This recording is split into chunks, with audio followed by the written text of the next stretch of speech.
What it do, Dream Team? It's your boy Neal back with another reaction video, guys. Here we are with Van Gundy trash talking Michael Jordan, and it went horribly wrong. Con man, full story. How did you think it was gonna go though? I haven't heard a Michael Jordan trash talking story that went right for anybody except for Michael Jordan. But at the same time, it's like, he's Mike. Whether you say something or you don't, Mike gonna kill you. So I may as well talk to him, because he gonna kill me either way. But before we dive in, make sure you guys subscribe to the channel, ring notification bell, get a video a thumbs up so it gets suggested. Social media, Patreon, all up top. You can subscribe to any of it, put all the links in the description. All you gotta do is hit the link, follow me, talk to me, human. I talk back. You guys got a favorite video suggestion, you can subscribe to Patreon or drop it in the comment section. What we got, Van Gundy? Welcome to another video in the 23-part series collection, 23 Michael Jordan videos in 23 days. Today we're looking at the day that Jeff Van Gundy called MJ a con man. Now you've probably heard this story, but I don't think you've heard it with NBA legends that were involved on this day talking about it together. We have players like Patrick Ewing, Michael Jordan, the man himself, Van Gundy, Allen Houston, Larry Johnson. Every NBA legend that was involved in this day that talks about it is involved in this video too. So if you're ready for the video, help me out by hitting that like button. Let's aim for 3,000 likes. Subscribe if you are new and are ready for MJ videos coming to you every day in December. And without further ado, I hope you guys enjoy the video. And here's the day that Jeff Van Gundy called Michael Jordan a con man. I'll read this. Oh, it's just video and footage credits. My bad. Let me read from that chapter. I actually had that page pulled. Here's a quote. One of you is going to step up, knock Michael Jordan on the floor, and not help him up. We can't show him deference just because who he is or how good he is. Not anymore. Dang. You can achieve whatever you want in life, but no one, especially Michael Jordan, is going to give it to you. You have to take it. Michael isn't just going to play poorly. You have to force him to play that way. Close quote. That's from Pat Riley. So how did he get the rest of the Knicks to buy into the toughness that he felt was necessary to compete at that level? You even had my friend Charles Oakley. My boy Pat Riley said, hey, look, guys. Look. We done tried playing good defense, being a nice guy. We done tried playing the way the game's supposed to be played. We can't stop this, man. We cannot. So I'm done with it. We're done trying that. It's time to start beating Mike up. It's time to start putting Mike butt on the ground. Because he killing us this way, we got to try something else. And, hey, ain't no helping him up. Ain't no being friends with Mike on. None of that. We out to win at whatever cost. It was necessary to compete at that level. God dang. You even had my friend Charles Oakley saying we can't go to lunch, we can't go to dinner because Pat doesn't believe in fraternizing between the two of us. And this guy hit me harder than anybody else in the league, and he was my best friend. Patrick Ewing, we had the same age, we came out at the same time, but we couldn't go to lunch. Why is this? You think I'm gonna play against Patrick any different than I play against anybody else? No. And then you had your little guy who was on your staff who became the Knicks coach after you, Jeff Van Gundy. Any reports about the comments made somewhat in jest about Michael Jordan? It seemed like he kind of took heat and lit up 51 points tonight. Any regrets? What's that now? The con game. I'm so intrigued with this. I haven't heard this story. I have not heard this one.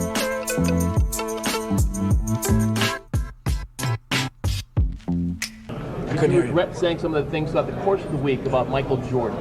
I didn't say anything this week about it. His way is to befriend them, to soften them up, make them feel like he cares about them, and then he goes out there and physically tries to destroy him. I don't go on the court expecting, to make friends. I go out there to play the game of basketball like I know how to play. Michael Jordan is always. So Jeff Van Gundy said, like, Mike's not really your friend. Mike don't care about you. Mike is befriending you. He's getting a psychological advantage with you. He's befriending you. softening you up, sweetening you up. And then when you get on that court, you're still thinking, oh, Mike's my friend. And then Mike goes out there and tries to rip your head off. But I don't think it's like that. I think it's like you can be friends off of the court. Yet when you're on the court, you can be gladiators and go to war with each other. But at the end of the day, after the game's over, because it's a game, and I understand the love for the game and everything, but at the end of the day, it is a game that is played. Like, after that game, you can be friends with other players. There's nothing wrong with that. Well, keep it going. I go out there to play the game of basketball like I know how to play. Michael Jordan is always on the lookout for extra motivation. Today, Michael returns to Broadway. Now it's time for the New York players to do the talking. The whole thing with Jeff is you got the tension, you got the history, you got the physicality. At the time, the Knicks and the Bulls were big rivals, and I didn't have time to think about and appreciate that you're playing against, probably the best player to ever play. Michael Jordan had some of his biggest games, and Allen Houston had problems. Yeah, last year, Michael Jordan had his season high against Allen Houston. He's a leader, he's a self-motivator, and he tried to motivate his team. Unfortunately, Mike became Mike, so yeah. I hate to admit that, but I talked to Phil before the game, and he said Mike might get 45 or 50 tonight. How come he predicted that?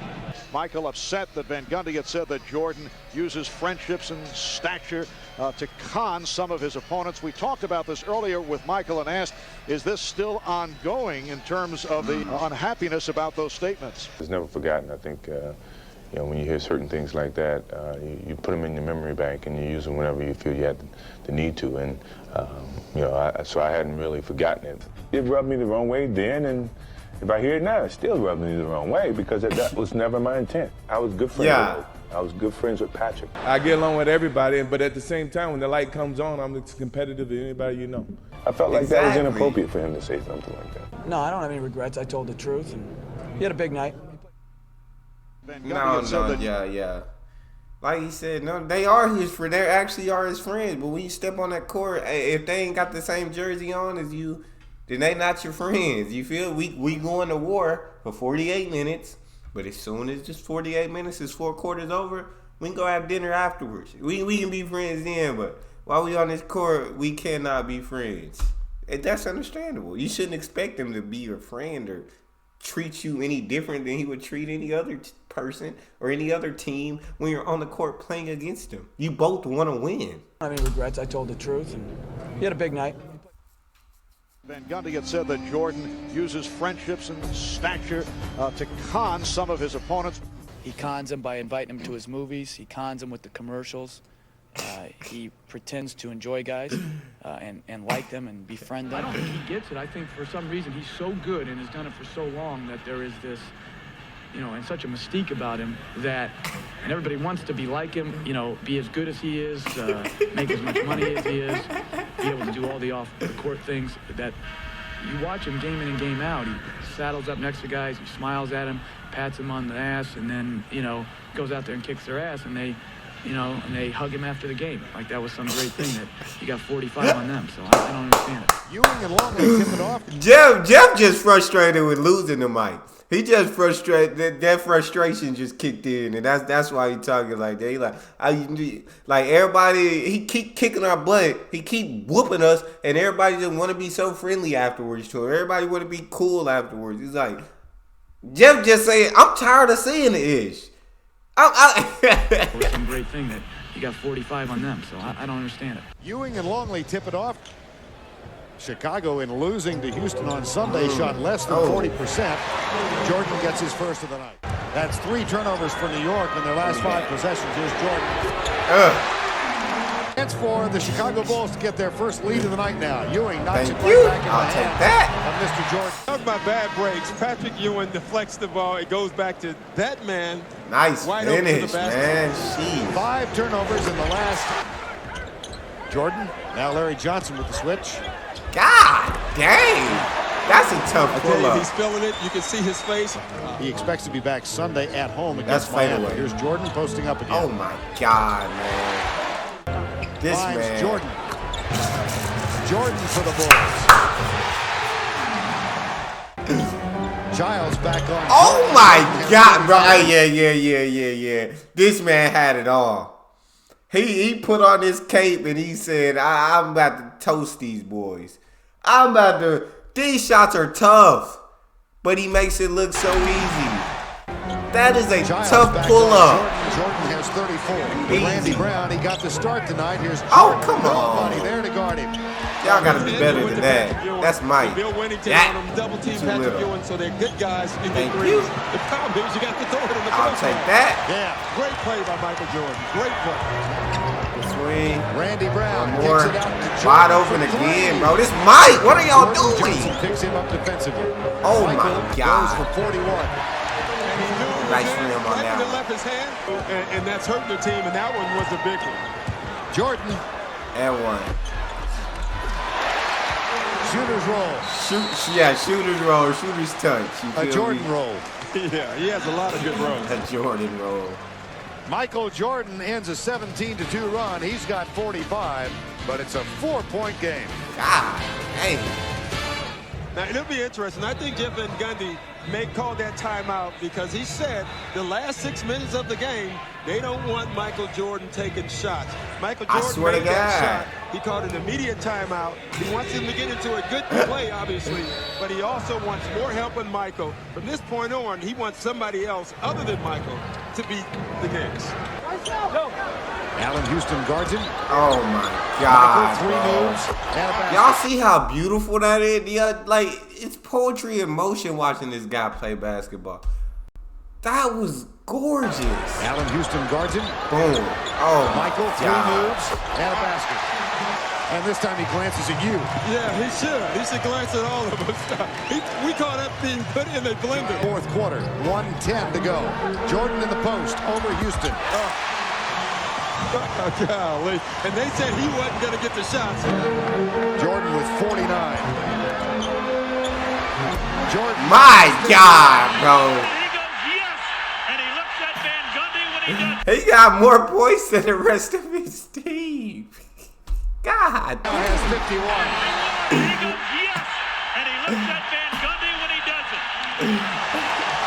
And he is screaming at Jeff Van Gundy. And he's feeling it. He was not going to pass that ball. He had every intention of shooting it. Guys on the Bulls are running around. He never even looked. Phil Jackson told Dick Versace before the game in the locker room that Michael Jordan was upset with some comments Van Gundy had made because Jeff Van Gundy had said Jordan, with his friendships with other players around the league, lulls them into a false feeling of friendship and then strikes like a viper. Well, he's a snake right now. I'll tell you that. 18 of 30, including in the fourth quarter. My You ready God, for this? man. 12 of 14. Not surprisingly, Michael would burn the Knicks all game long. 18 points in the first quarter for Michael. Mike with 27 in the first half. An NBA season high 51 points left Van Gundy and the Knicks speechless. Mr. Van Gundy has a Jordan headache right now. Did you take it personally when Van Gundy called you a con man? Yes. You had some words for him. What did you say, and were you aware of his comments? I wouldn't want to say what I said on TV. What did you say to him after that last basket? Some choice words. Yeah, I noticed on the last basket you took a hard look at the Knicks bench. I did. I think you said, calm down, you little hockey puck, or something like that. I'm not sure. It was something to that effect. He said I conned the players, I befriended them, and then I attack them on the basketball court. Where did that come from? He'd read the paper and saw the comments was in the paper. And what did he say to you guys after the game? No, he was just mentioning that he'd read the thing and talking about how Van Gundy said he was a con man and using his friendships on the court to take advantage of other players on other teams. Yeah. But Michael likes that. He likes challenges. He likes guys to get on it because it forces him and drives him to be a better player. You know, I was aware of his comments, and you know, when I'm on the basketball court, I compete. You know, when I step off the basketball court, I leave everything that happened on the basketball court on the basketball court. I respect every player in this league, and yeah, I have friends in this league, and I don't ask them, and I hope they don't change their approach to me on the basketball court, because certainly I don't change my approach to them. I was able to make some. Thank you. When I step off the basketball court, I leave everything on the basketball court. Like, I'm a different person. When I step off that court, I'm not trying to beat your head in no more. You know what I'm saying? We can be friends. And I hope, he said, and I hope, Pete, like, all the friends I have in this league, they don't change the way they play me. I hope they come at me 100%. Like, they want to win, because that's how I'm coming at them. Win at all costs like that. Their approach to me on the basketball court, because certainly I don't change my approach to them. I was able to make some big shots. Everybody knew the ball was coming to him, and you knew you had to stop him.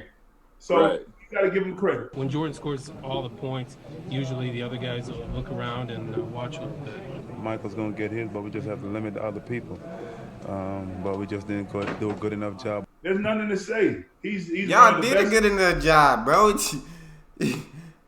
Y'all live with everybody else doing. He had 51. I think they ended with like 88 or something. Y'all limited them to like 37 points to everybody else together. Mike just torched y'all. But we just didn't do a good enough job. There's nothing to say. He's one of the best players to ever play this game. He's the best player to play in my era. I already know how great Michael was. So, Mike, what you were thinking about what he said before the game started? I heard it, and it had some sense of extra motivation, but it didn't go too deep, because I'm a little bit bigger than that, and quite naturally, I didn't want his mind games to play with me. I was good friends with Oak. I was good friends with Patrick, but I'm not trying to con them to play a different style to play against me. My game was the same. You come in the paint, Mike, no. If Jersey's opposite color come, I got to step up, and that's my job. Take charge and defense. My defense, I was the anchor in New York, and we had a good defense. Always in the top 5 and everything. So Michael worked on his jump shot once I got traded, because he had to pull up. He had to pull up. So this bull, he said Mike worked on his jump shot when I got traded. he had to pull up. He had to pull up. So in his book, he talked a lot of trash about, I was born at the wrong time, but hey, he knew if he came down that lane, he was gonna have to pay a toll. I mean, that to me is like attacking my basketball skills, as a sense of saying, only way you win is you make these guys think that you like them. No, I actually do like them. It's a business. Mike want to win, I want to win. So at the end of the day, shake your hand, go separate ways. Oakley almost tried to take my head off every time we played, and then we go to dinner afterwards. Right. He played me no different than if he was playing me if I did go to dinner or I didn't go to dinner. I had to do the same thing. Play defense, clog the middle, and let them know that it's still, you can't come down the lane. I'm still here. For me, I was pissed. Here's Michael Jordan. Childs picks him up. Because if he gets hot, there's nothing I can do. Look at this. Michael Jordan is just bigger. He's stronger. He can jump higher. And on the post, Chris Childs needs help. But the Bulls don't like giving help. So he's probably going to be down there by himself most of the night. Because he's 6'6", and he gets down to 13 feet. I can push him out to 15, 16, then I have the advantage. And so I said, Jeff, let me start on Mike. No, John has him. I'm like, okay. So Mike had 35 in the first half. That's why Chris Childs is on Michael Jordan. So Jeff's like, all right, Chris, you got him. I was like, bullshit. So he's like, I told you. So I went out there, I fouled him 5 straight times. I was like, you're not going to have 55 on me. And I went and sat down, because once he gets going, there's nothing you can do. It was really nothing you could do. We wanted to not let Jordan take shots, but we just didn't want everybody else to get off and let there be a lot of balance in their scoring.